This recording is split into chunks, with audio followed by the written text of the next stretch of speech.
I think the obvious most memorable game I've played in is the Virginia game. It was the backup. Malik Zaire just had a great game against Texas in his first start, and he goes down. I go and I step in with game close, handoff for a touchdown right away. We go into the sideline. I'm trying to figure some things out. Kind of got thrown to the fire, and the game ended with the last-second touchdown to Will Fuller down the left sideline. So that was one that really kind of showed the opportunity that I was able to maximize. I think this is kind of a twofold way. So there's two types of tough to play in. One is playing at Texas, which there was 110,000 people there, crazy loud, crazy environment. But another very tough place that most people wouldn't think would be tough is playing at Stanford, where you walk out and you're trying to get prepared for this big game, and there's 5 people in the stands, and they're reading books. Literally have books in their hands. They care nothing about the game. So you can't get amped up, you can't get locked in. I mean, it's like, what is going on here? And you go out and you run out of the tunnel, it's like, all right, warm-ups, okay, maybe they're a little quiet. You run out of the tunnel, still no one in the stands. Now the game kind of progressed and people started showing up more and it got loud towards the end, but as far as the difficulty of trying to prepare yourself and get amped up to go play this tough sport of football and have people reading in the stands, it's kind of weird.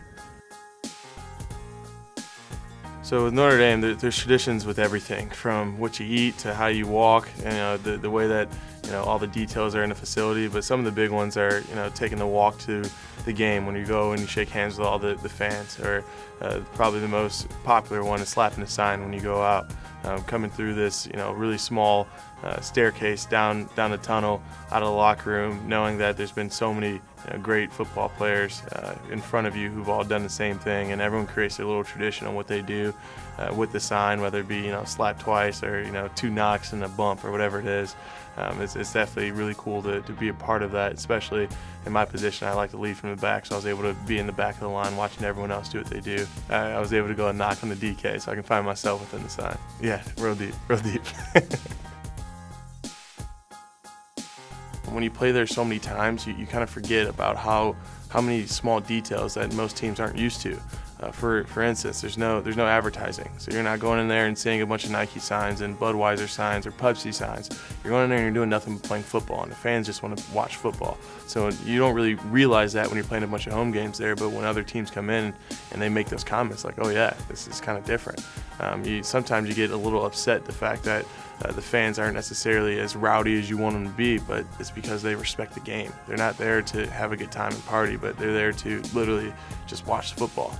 They're typically been generations and generations of families who are in the same seats watching those games, so they're there more to show their respect to their team rather than just come and have a good time on the weekend. I think the first time that I really got to feel the college football was during my first official visit, actually. And my guy who was taking me around campus was Durham Smythe, who was best friends with all the offensive linemen. When I walked into a party with all offensive linemen, I was looking up like, holy crap, like these are the guys I'm going to play with. I was typically in high school, you have a couple guys who are short and chubby who are blocking for you, and I was bigger than 3 of my offensive linemen in high school, so to see those big guys, it's like, all right, I'm going to have to lock in if I'm going to be able to compete with these guys.